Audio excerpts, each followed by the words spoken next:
Nous rassemble l'article 48 du Code de la nationalité. Cet article dit: perd la nationalité ivoirienne, et Élisée, vous allez m'aider pour l'article 2. Oui, l'alinéa 2, l'ivoirien majeur qui acquiert volontairement une nationalité étrangère ou qui déclare reconnaître une telle nationalité. Alinéa 2, Élisée. Toutefois, pendant un délai de 15 ans à compter de l'inscription sur les tableaux de recensement, la perte est subordonnée à l'autorisation du gouvernement par décret pris sur rapport du garde des Sceaux, ministre de la Justice, et après avis du ministre de la Santé publique et du ministre de la Défense nationale. Très bien. Honorable, quelle est votre compréhension justement de cet article-là? Écoutez, c'est un article sur lequel j'ai déjà écrit plusieurs articles, depuis 2016 d'ailleurs, parce que lorsque la loi sur la patrie a été prise, il y a eu beaucoup de débats. On avait accusé le gouvernement de vouloir enrôler près de 3 millions d'étrangers. Et donc nous, à l'éléphant déchaîné, nous avions fait une enquête. Les amis, une fois de plus, bonsoir, j'espère que vous allez bien. Nous sommes toujours dans l'affaire de Tidjane Thiam, sa radiation, l'histoire de sa double nationalité, il devenir apatride, toutes ces choses. Alors, cette fois-ci, nous avons donc le fameux député Tchimoko de TSL qui intervient sur ces sujets. Suivons attentivement ce qu'il a dit sur Tidjane Thiam. Je croyais qu'il soutenait Tidjane Thiam en fait, mais finalement, il est sorti dans le dos de Tidjane Thiam pour le poignarder. Suivons donc ensemble l'intervention de ce fameux député-là, et on est arrivé juste après. Pour voir quel avait été l'impact de cette loi-là sur la nationalité ivoirienne. Et au cours de cette enquête-là, nous avions rencontré des personnes qui sont très introduites dans les questions de nationalité en Côte d'Ivoire, notamment auprès du ministère de la Justice. Et c'est à cette occasion qu'on a découvert que l'article 48 en question, qui n'est pas très connu, il faut le dire, était en application dans le pays. Et que beaucoup d'Ivoiriens vivant dans la diaspora, qui étaient revenus au pays pour faire des papiers, avaient découvert à leur grand étonnement qu'ils n'étaient plus Ivoiriens. Il y a eu plusieurs cas. Je peux vous garantir qu'il y a des centaines d'Ivoiriens qui sont revenus en Côte d'Ivoire et qui ont découvert que pour avoir contracté une autre nationalité volontairement à l'extérieur, avaient perdu systématiquement la nationalité ivoirienne. J'ai même fait une publication spéciale dessus et j'ai appelé l'attention du gouvernement de Côte d'Ivoire sur cette question. Beaucoup de nos frères qui vivent dans la diaspora aujourd'hui ont perdu la nationalité ivoirienne parce qu'ils ont pris une autre nationalité. Donc l'article, ils ne le savent pas. Mais beaucoup sont revenus au pays pour faire un mariage, pour faire d'autres activités. Et on a découvert qu'ils n'étaient plus ivoiriens. Et même devant les tribunaux, ils sont très nombreux.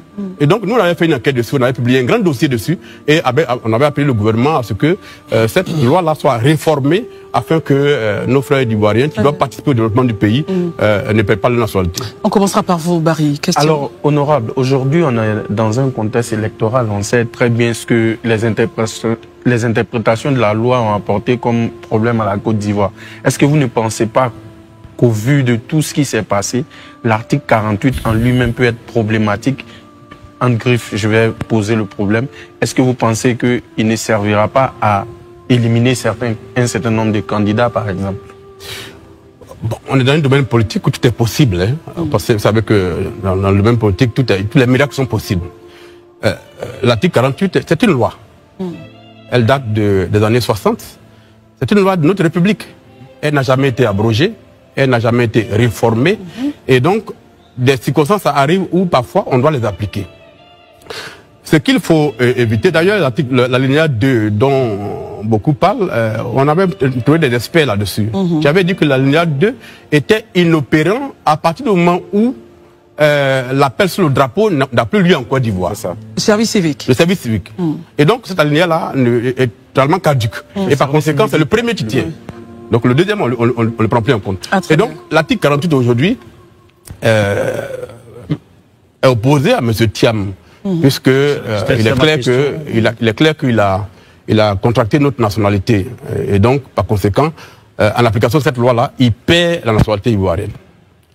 Après ce débat-là, je pense qu'il ne faut pas le lier à M. Thiam. Je pense qu'il faut le mener de façon globale par rapport à tous nos frères et sœurs qui sont dans la diaspora, à qui cet article s'applique alors même qu'ils ne connaissaient pas son existence.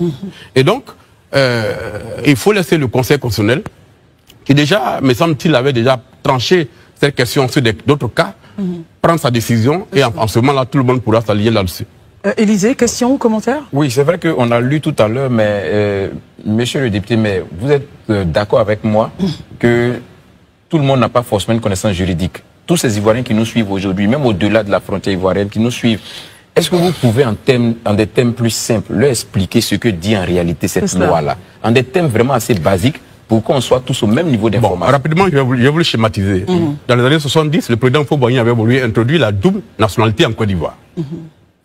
Il avait le Parlement à sa disposition.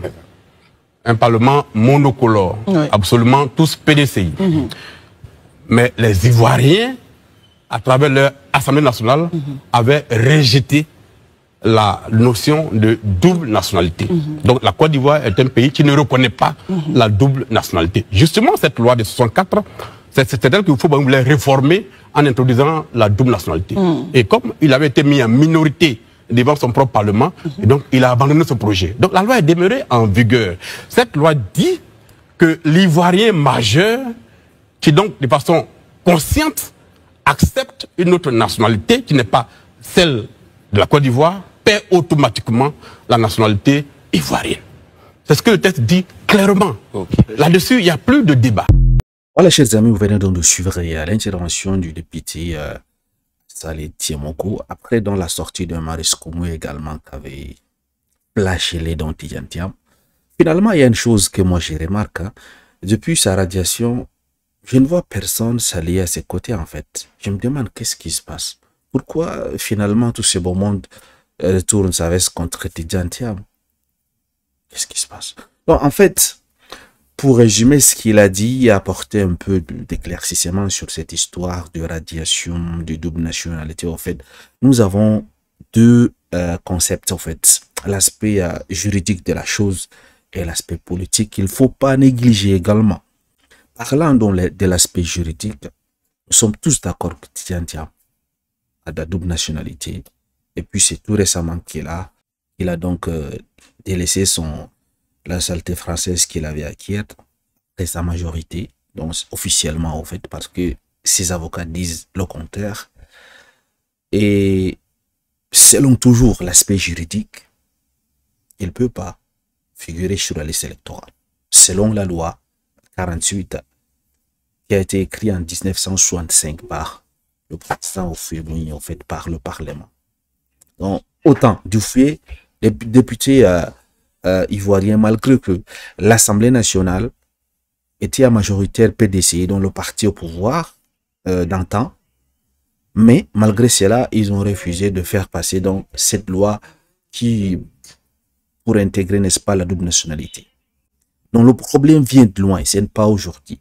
Sur l'aspect juridique, M. Tidjane Thiam n'est pas apte à se présenter, n'est-ce pas, aux élections présidentielles en Côte d'Ivoire. En tout cas, tels les contextes nous les présentent actuellement.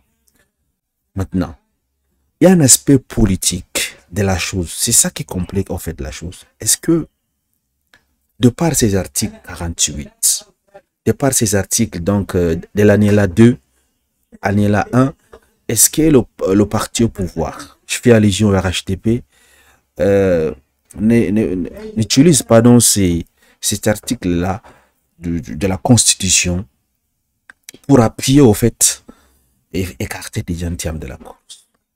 Est-ce que ça ne profite pas au parti au pouvoir? C'est ça en fait la question.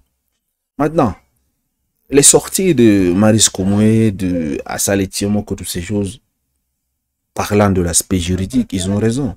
Juridiquement parlant, Tidjane Thiam, lui-même il le savait, les gens du PDCRDA savaient également qu'il y a quelque chose qui ne va pas. Et tôt ou tard, ça allait sortir. Voilà que c'est sorti maintenant. Et revenons toujours sur l'aspect politique de la chose. Donc, parlant de l'aspect politique, on ne peut pas quand même ignorer le fait que si Tidjane Thiam ne participe pas à ces élections, s'il est écarté en fait, ça laisse quand même le libre, comment dire, accès au parti au pouvoir de peut-être de gagner égal encore ces futures élections de 2025. La question donc, on se pose actuellement. Puisque Tidjane Thiam a renoncé à sa nationalité française, nous sommes d'accord. Et que ils ont rejeté sa candidature et a été radié de la liste électorale. Pourquoi? Parce que au moment où il déposait sa candidature, il était encore français. Parce que les gens ont du mal à comprendre. Hein. Ils n'ont pas dit qu'il n'est pas ivoirien, non. Attention, il ne faut pas comprendre la chose d'une autre manière. Tidjane Thiam n'est pas apatride. Parce que je vois beaucoup de gens dire qu'il est apatride. Maintenant, il a renoncé à sa nationalité française.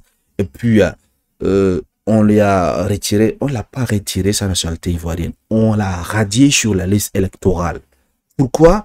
Le ministère de la Justice, ils ont écrit sur le papier, la juge a écrit. Le motif, c'est quoi? C'est lorsque Tidjane Thiam déposé sa candidature, en ce moment, il était encore français, il avait double nationalité. C'est ça le motif en fait.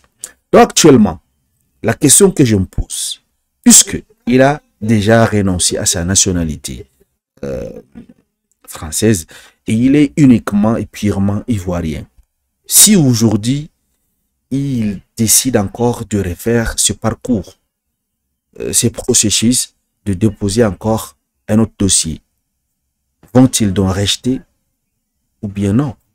Parce qu'également là, on aura de problème pour qu'il obtienne son certificat de nationalité.